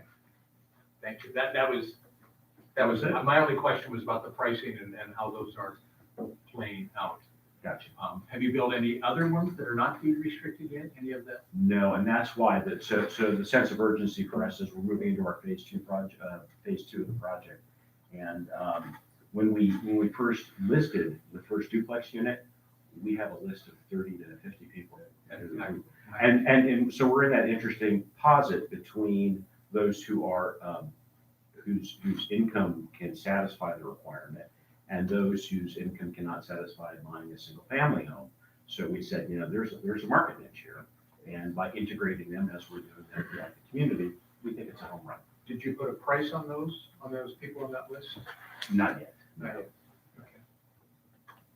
Thank you. That was my question. Any other questions?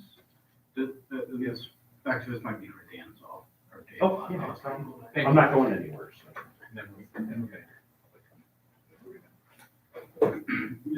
So we're going from 404 approved lots to 411. Correct. Is that 7 lot difference not enough to trigger an affordable housing 15% something, or is that just not? I don't know that off the top of my head, so I don't want to say yes or no. I do know, originally this was going to be 413 lots. I don't know if that's how we arrived at the end or not. That's just one thing that came to mind. Yeah. So it's something we can really check. Does the approval affect that later on down the road, or? In what sense? In the sense that once we approve it, we can ask for. Well, this has to go to the council. Oh, I also think you could approve it subject to any revisions required by the amendment to the affordable housing plan. Because it's a tentative map and it's more than a 5 lot subdivision, even though it's a very minor change, it does have to go to the council as well. So the in lieu of fee is per lot. Yeah, that doesn't change, but the If it's number a- of but units. if it's a duet, is that times 2? No, it's the obligation that would change. So let's say they had to require 42, and it might make it 43. So one of these would have to be moderate, that might not be otherwise. Okay. That's it. But the fee doesn't change. Okay. And considering that he's trying to meet the demand for that marketplace, it may end up being that you have to amend the affordable housing plan, but it becomes moot at the pricing. So, I do think we just add a condition. Yep. Great. Other comments, questions? I think it's great. We love having some diversity in housing. We've expressed that, all of that development out there isn't as diverse as we'd like to see it be, and this makes it more diverse, and I think that's great. Do we have a motion? We need a public hearing. Thank you, Commissioner. What are we gonna do when you leave? At 8:05, we'll open this for a public hearing. And we're gonna have Dave sit down and Kate Laddish will come forward. Could we give her the microphone? Huh? So she doesn't have to. Is that an option? We could. It's detachable. Yeah, that's true. It's gotten easier for get up there. Yeah. Put it out the place. Thank you for thinking of options. That's yeah. Kate Laddish, 400 Morgan Street, number 21. And so echoing earlier discussion about inclusionary housing, this seems like a way to do it. And I appreciate that the applicant is looking at needs and desires of the community and adjusting accordingly. I had a quick question. Are these duplexes or duets? My understanding is that those are dealt with. Duets. Duets? Duets would be how to define them, because they're for sale. And so is the building sold together, or is each No. half sold Half, and separately? they own the property underneath, so there's a property line running right through the middle of the unit. Okay, great. And that I assume that these would be subject to the same design guidelines as when before the planning commission. They'll So- actually look the same as the ones that have already been approved. Great, terrific. So it's, I was just wanted to make sure, after the rich discussion that was held about the LDS subdivision, that some things at the lower price point, they're gonna have kind of the same design guidelines as the rest of it. Terrific, thank you. Okay. Any other comments? Public comments? I used to do this all in my head, now I do it with a calculator. It looks like there may be an obligation for one more. Yeah, 7 times 15. Yeah, here, real, yeah. Yeah, it comes out to 61 under the present, it comes out to 61.65 with the 7 additional. So I'll have to talk to Dan, but that's just me doing it on my phone. Okay. Any other public comment? Seeing none, we'll close that at 8:07. Commissioners, I have no comments, I'm ready to make a motion. I would love to hear a motion.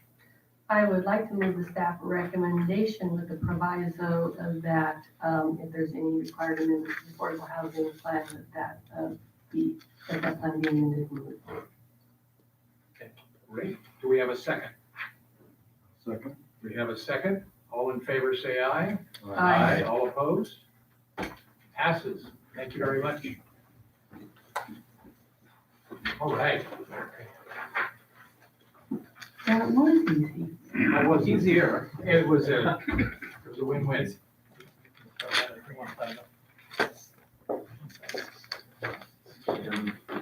Taking this right away from myself.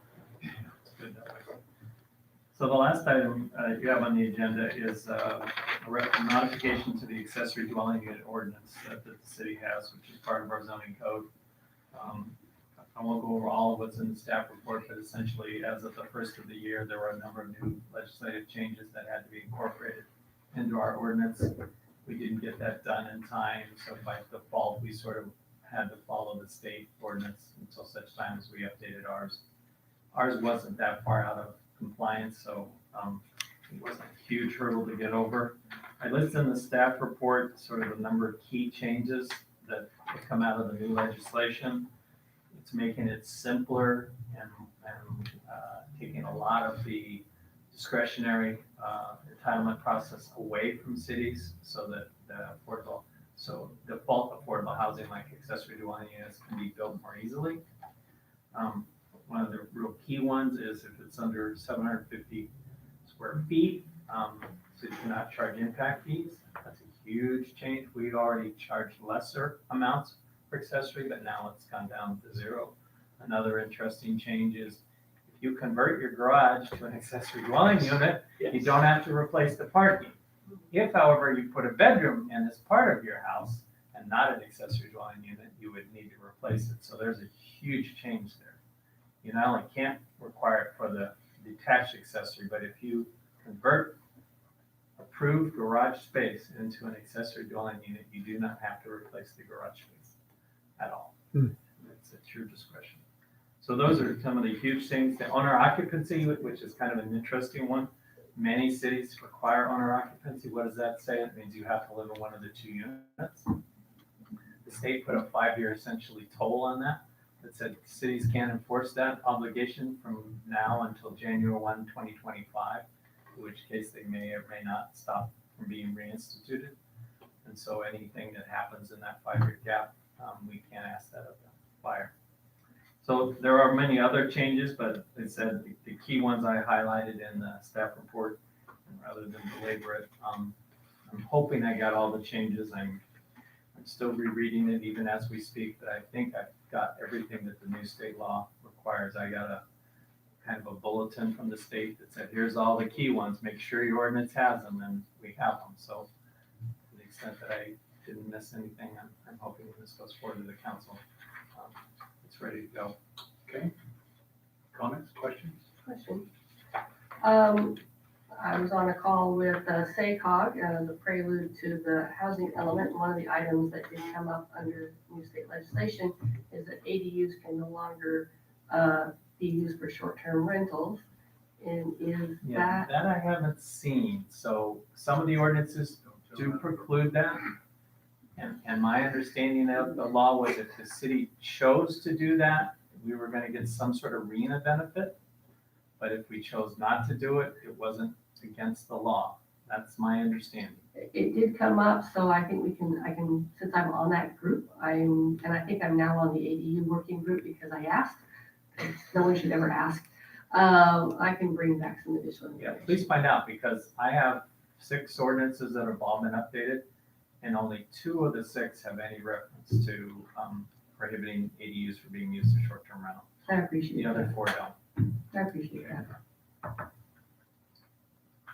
Other questions? We will at 8:12 open this to, I open this to public comment. I got it, I know, I remember. I'm gonna hang this around my neck when you leave. I'm good. For public hearing. It is, right? Would anybody like to comment on this? Seeing none. 8:12, we close it. Commissioners, comments, questions? Yeah, so let's say the state statute is litigated and a couple of these requirements go away. But we've tried to comply with those requirements by putting them into our ordinance.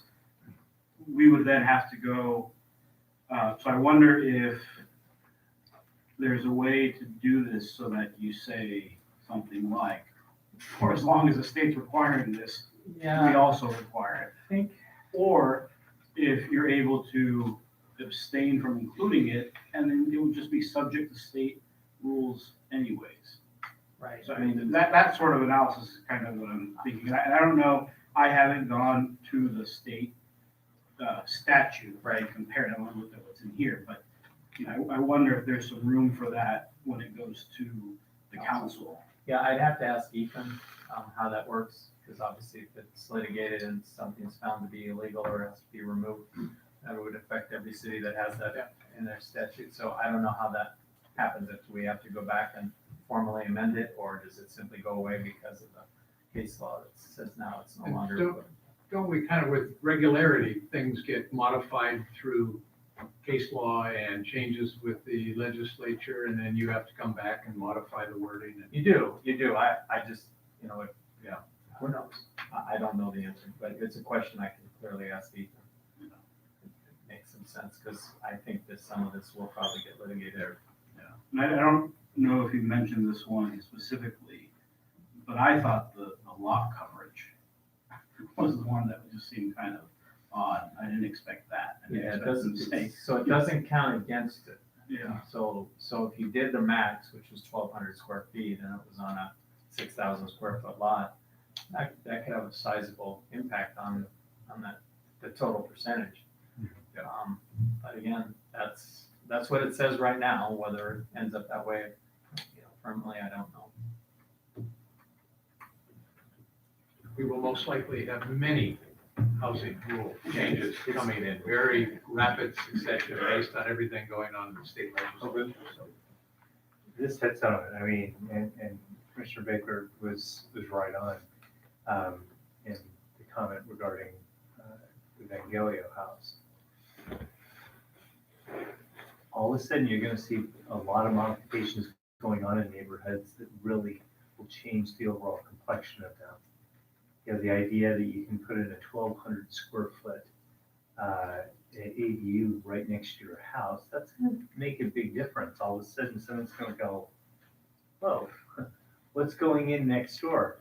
It used to be, oh my goodness, they're pushing out the kitchen and they're adding a bedroom in the back. This becomes very meaningful. The ability for people to buy some of these houses and then say, you know what? I'm gonna add 1,800 square feet onto this thing. All of a sudden you're going, you know, it really becomes the McMansion. gentrification. Well, it becomes a big, I'll tell you some of the things that we're working on, but seriously, you know, at all the cocktail parties, it really sounds cool to say that you're in favor of density, until it's happening, in changing the complexion of your overall neighborhood. So this really is a deal. And obviously, staff's trying to do their best, taking into consideration everything that's coming down the pipe, but you know, who knows how quickly people will catch on to this, but it could happen rapidly. You know, somebody thinks, well, hey, I want to get a rental right next to me. Right now, you know, the low bar on rents in winters for a 2-bedroom, 1-bath apartment are over $2,000. Everybody that has a house is getting, you know, close to $3,000. You know, all of a sudden the math starts working out on, hey, I think I'm gonna add a little 3-bedroom ADU next to my house, and guess what, retirement time. The ADUs in your neighborhood are renting for $1,400. And are those a studio or a one-bedroom? They're 1 bedroom. One bedroom, So they're very small. those who follow it, the housing authority actually did an analysis within the last couple of months about rental prices across the Yolo region. And except for 1-bedroom size, Winters is now the most expensive rental price in the entire county. Only Davis, 2-bedroom units is more expensive. Just, say something you said, John, is, a lot of times when we look at these things and we have our ADU hat on, things make a lot of sense. And when we're looking at our affordable housing, we have our affordable housing hat on, it makes a lot of sense. And but sometimes you have to kind of wear all hats at once. And that's, I think, a lot of the struggle when we're trying to come up with these things is, which hat are you wearing and are you forgetting that you have another one that you need to wear, so. And we think that's the trick, if you're going to be having a community impact, then there should definitely be some public benefit, and I really appreciate your comment. The state is wearing one hat, more houses, at all costs, and anything they have to do. I won't comment on what hat they're wearing. Okay. In perspective, the one gentleman who got up and mentioned, his concern about the amount of traffic that might come out of a 54-unit subdivision. Everybody's gonna want the 54-unit subdivision coming up pretty soon, but the reality is that everybody out there can put it in an ADU. Yeah. Without parking. Just saying. Okay, so now that we love this so much, I'm gonna move the staff recommendation so that we can conform to state law. I would like to say that, of course, if something comes up from your discussion with Ethan on certain amendments to make sure that we're complying with the law as it goes through iterations, I think that staff and legal counsel should be able to make those laws. okay, do I have a second? I'll second. All right, all in favor, say aye. Aye. All opposed? Motion passes. Thank you. I think that does it. Yeah, I just want to say something about the thing I left in on your dais. Oh, yes. The gift I left with you. So, and it's online also, but I figured I'm old school. Hard copies seem to be easier than trying to read this online. So, as John mentioned earlier, we're probably going to end up having a neighborhood meeting, and we likely will extend the comment period. It really doesn't affect you. I've always had a practice of trying to get environmental documents out to the commission at least 1 month in advance, so that you have at least a fighting chance to have looked at some of it before the hearing date. And as I said earlier, if we don't, I don't expect it to be heard and approved on the March 24th agenda. I never did.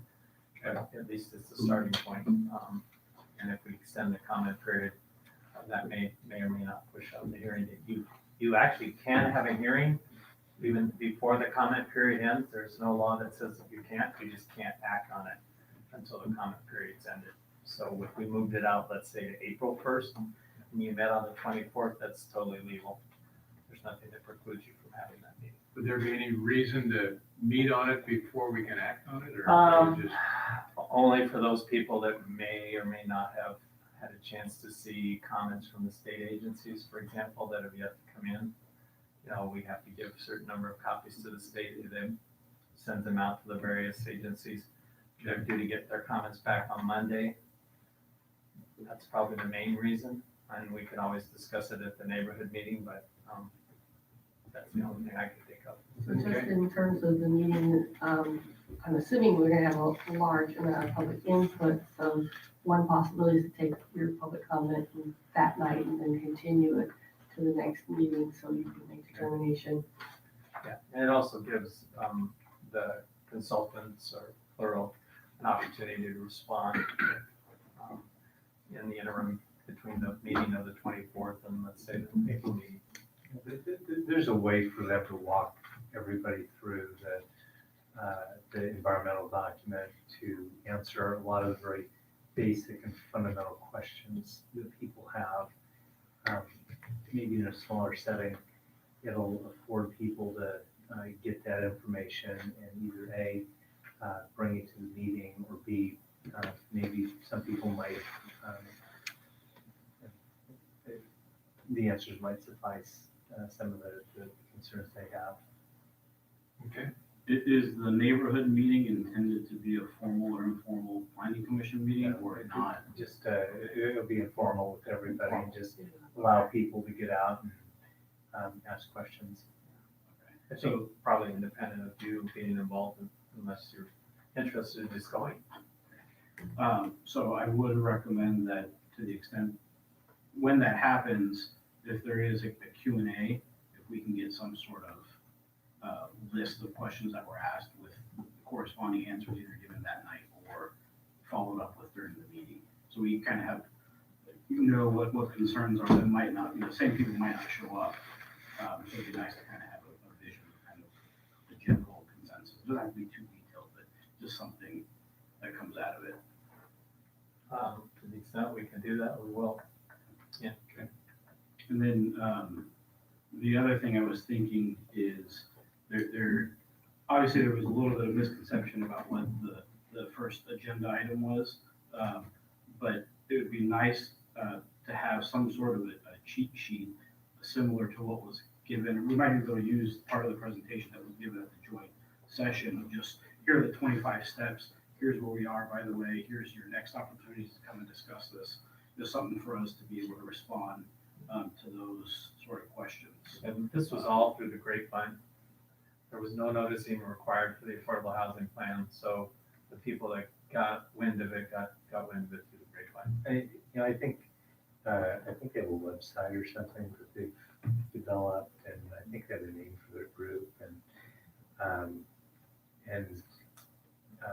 quite honestly, we don't know where they're getting their information from.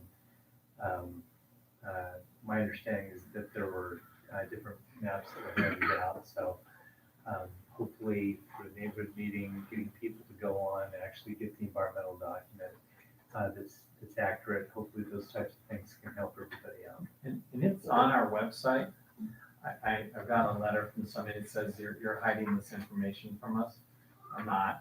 If you go to the city's website, you go to the community development department, you go to reports, and you go to other documents, which is what this is. It's the very first item under other documents. I mean, I don't know what else I could have done to make it more obvious. So it's there. If people want to look for it, they can find it. Okay. Other comments by staff? Yes, Dave. Can I make a comment on finding things on the city website? I'm a WordPress developer, and the city's website's WordPress. WordPress's search function is pretty useless, and you can actually integrate Google search functions into a website. When I search a website that's WordPress, I do it on Google, and you type in site : and then the website name, and then the information you want, and it finds things way better than WordPress's function. And it'd be really nice if, I have trouble searching the city's website using the website. And I was and will include in the notice the way to access it through our website, so I don't have a way to see that, but again, and I'm just doing what the state says you have to do. We notified the abutting property owners for the mitigated neg deck 30 days in advance, because that's what the law says. For the rest of it, it's only 10 days. Just more general comment. For me, you're helping me that probably can't find anything anyhow, but I get it. Yeah. So I use Google to search. For our own stuff on WordPress. Okay, gotcha. That's useful for me because I didn't know that. Okay. Thank you. Other staff comments? Yes, John? Just to get the commission in the loop. Today, we actually had a pretty heavy meeting on the staff level, looking at our planning projects list. A lot of the stuff that the commission knows about as far as like what we call our SB2 grant application. We've actually got full approval on everything from that. It's going to involve specific planning for the accessory dwelling units. We're going to work on a pre-approved design for them, and somebody can just come in and actually just get the plans and go. As far as doing it, working on overall uniform development standards, that's a big deal with the state on overall streamlining. The project's going to have a programmatic EIR. There's going to be a climate action plan that we're working on that they're going to kind of kick in sometime in March. The housing element is a big deal, and overall community outreach. And we're trying to come up with, we're going to take all the projects and we're going to try and come up with a theme for how we go out and talk with people to get their ideas on a lot of things. The housing element, one of the things that obviously there are big plans for winters over the course of the next number of months as far as basically redefining winter's future. And that will also redefine the land area and the amount of land that we have to look at. And today, from a staff standpoint, I will tell you that we talked about just throwing the old paradigm out. Some of these projects, we will probably not Walnut, but probably the other ones, going to them and talking about a lot of things that we have mentioned tonight. Where we go with height, where we go with density. One of the big things is that we're going to be pressed. Our RENA number is 554 units, of which 220 of those have to be affordable. Yes. And I think strategically, as we look at that, we are going to look at it dramatically. Like half size look at where housing can be built in winters. And we're probably going to have to look at the various opportunities that we have, but I think Chairman Meyer hit it. We're going to need a bigger room because these types of discussions are very serious. And like I said, if people are worried about a 54 unit subdivision, they may wake up a little bit. They're going to go, whoa, when the possibility of looking at 20 or 30 units to the acre and going vertical, looking at, we talk about, well, what are 3 stories? Height is one of the big limiting factors within the city's general plan. But you can change that. And the idea of going 5 stories or 6 stories, imagine, we were talking today of, what if you looked at 30 units on an acre? What would that look like?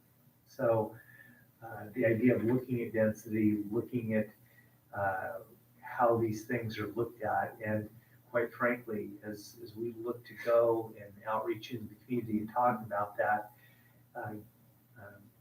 the ability to educate people, to get away from government speak on everything, to have the ability for people to say, yeah, I like this and I don't like that type of thing, and give people choice on things.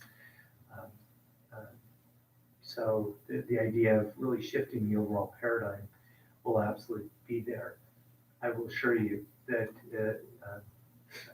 I took all these notes, and all of a sudden I realized that I'm the guy that has to do all this stuff. So I'll be burning midnight oil tomorrow night. But as soon as we have the overall work plan, we're going to be vetting a lot of that. So expect that those things are going to be coming to the Planning Commission for your input on various things. And especially as we look to roll out public participation, because if you're really gonna turn over the apple cart, you certainly need to get everybody educated, informed, and participating in it, because I think doing things and getting people's input at the traditional public hearing, like we hold here tonight, can work, and it'll be important.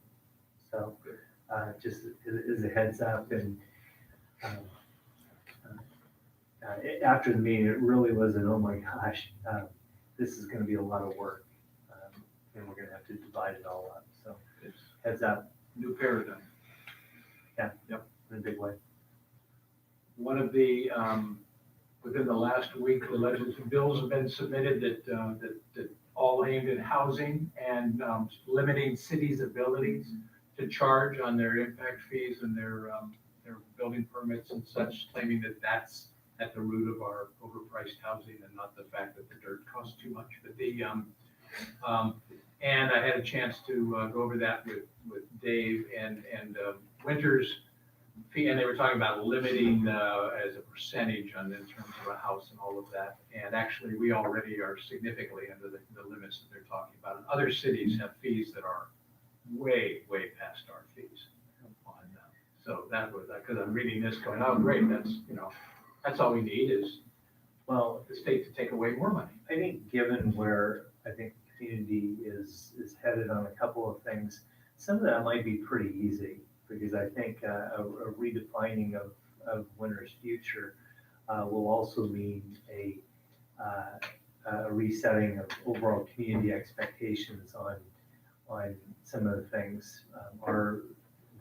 Probably the biggest fights that we have in our Impact Fee program are talking about things like sports parks, talking about things like a new community center, and I think resetting overall community expectations on things on whether some of those things are even in the future. And by the way, it'll reduce the overall impact fees, but you also have to understand that it's a resetting of expectations. And I think the overall process is going to have to do that.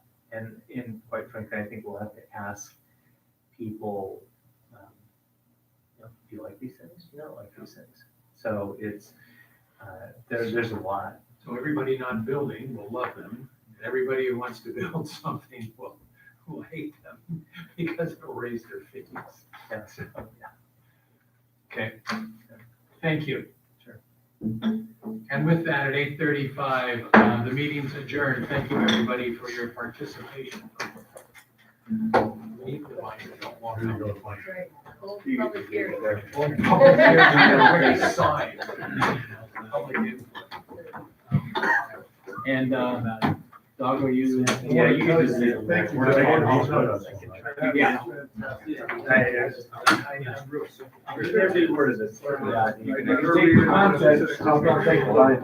Yeah.